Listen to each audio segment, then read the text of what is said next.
ಓಂ ಗುರುಭ್ಯೋ ನಮಃ. ಎಲ್ಲ ಕನ್ನಡದ ಮನಸ್ಸುಗಳಿಗೆ ಡಾಕ್ಟರ್ ಸಾರಿಕಾ ಗಂಗಾ ಮಾಡುವ ಅನಂತ ಶರಣಾರ್ಥಿಗಳೇ. ಬಂಧುಗಳೇ, ಇನ್ನೊಂದು ವಚನ ವಿಶ್ಲೇಷಣೆಯೊಂದಿಗೆ ನಾನು ತಮ್ಮೆದುರಿಗೆ ಬಂದಿದ್ದೇನೆ. ಬಿತ್ತಿದ್ದನ್ನೇ ಮರಳಿ ಪಡೆಯುವೆ, ಒಳ್ಳೆಯದಿರಲಿ ಕೆಟ್ಟದ್ದಿರಲಿ. ಬಿತ್ತಿದ್ದನ್ನೇ ಮರಳಿ ಪಡೆಯುವೆ, ಒಳ್ಳೆಯದಿರಲಿ ಕೆಟ್ಟದ್ದಿರಲಿ. ಬಿತ್ತುವಾಗ ಯೋಚಿಸಿ ಬಿತ್ತೆಂದ ನಮ್ಮ ಕಲಾ ಸಂಗಮನಾಥ. ಬಿತ್ತುವಾಗ ಯೋಚಿಸಿ ಬಿತ್ತೆಂದ ನಮ್ಮ ಕಲಾ ಸಂಗಮನಾಥ. ಹೌದಲ್ವೇ ಬಂಧುಗಳೇ? ಯಾವ ರೀತಿಯಾಗಿ ಬೇವಿನ ಬೀಜ ಬಿತ್ತಿದಾಗ ಬೇವಿನ ಫಲನೇ ಸಿಗುತ್ತೆ, ಕಹಿಯಾದ ಫಲನೇ ಸಿಗುತ್ತೆ. ಮಾವಿನ ಬೀಜ ಬಿತ್ತಿದಾಗ ಸಿಹಿಯಾದ ಮಾವಿನ ಹಣ್ಣೇ ಸಿಗುತ್ತೆ. ಬೇವಿನ ಬೀಜ ಬಿತ್ತಿ ಮಾವಿನ ಹಣ್ಣು ಬೇಡದ್ರೆ ಸಿಗಲಿಕ್ಕೆ ಸಾಧ್ಯನಾ? ಬೇವಿನ ಬೀಜವ ಬಿತ್ತಿ ಬೆಲ್ಲದ ಕಟ್ಟೆಯ ಕಟ್ಟಿದೊಡೆ ಆ ಕಹಿ ಸಿಹಿಯಾಗುವುದುಂಟೆ? ಖಂಡಿತ ಇಲ್ಲ. ನಾವು ಏನನ್ನ ಬಿತ್ತುತ್ತೀವಿ ಅದನ್ನೇ ಮರಳಿ ಪಡಿತೀವಿ.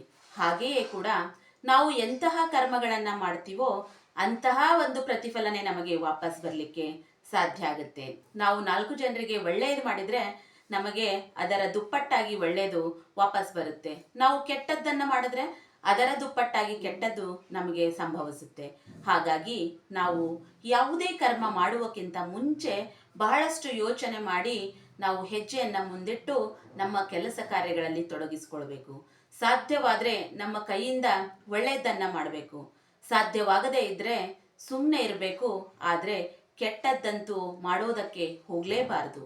ಹೇಗೆ ಕಹಿಯಾದ ಬೀಜ ಬಿತ್ತಿದಾಗ ಕಹಿಯಾದ ಫಲವೇ ಸಿಗುತ್ತದೆಯೋ ಹಾಗೆ ನಾವು ಕೆಟ್ಟ ಕರ್ಮಗಳನ್ನು, ಇನ್ನೊಬ್ಬರಿಗೆ ತೊಂದರೆ ಕೊಡೋದನ್ನು, ಇನ್ನೊಬ್ಬರಿಗೆ ಹೀಯಾಳಿಸುವುದನ್ನು, ಇನ್ನೊಬ್ಬರ ಮನಸ್ಸಿನ ಶಾಂತಿಯನ್ನು ಕದಡಿಸುವುದಕ್ಕೆ ನೋಡೋದನ್ನು ಮಾಡಿದ್ರೆ ಖಂಡಿತವಾಗಿಯೂ ಅದೆಲ್ಲವೂ ಪುನಃ ತಿರುಗಿ ನಮಗೆ ವಾಪಸ್ ಬರುತ್ತೆ.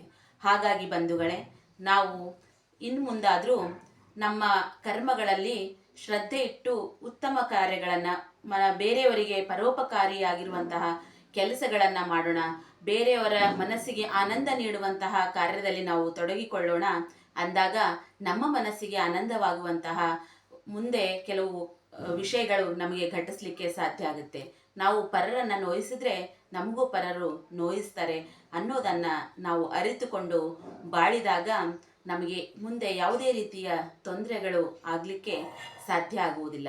ಒಳ್ಳೆಯ ಕರ್ಮಗಳಿಗೆ ಒಳ್ಳೆಯ ಪ್ರತಿಫಲ, ಕೆಟ್ಟ ಕರ್ಮಗಳಿಗೆ ಕೆಟ್ಟ ಪ್ರತಿಫಲ ದೊರೆಯುತ್ತದೆ ಅಂತ ಹೇಳ್ತಾ ಧನ್ಯವಾದಗಳು.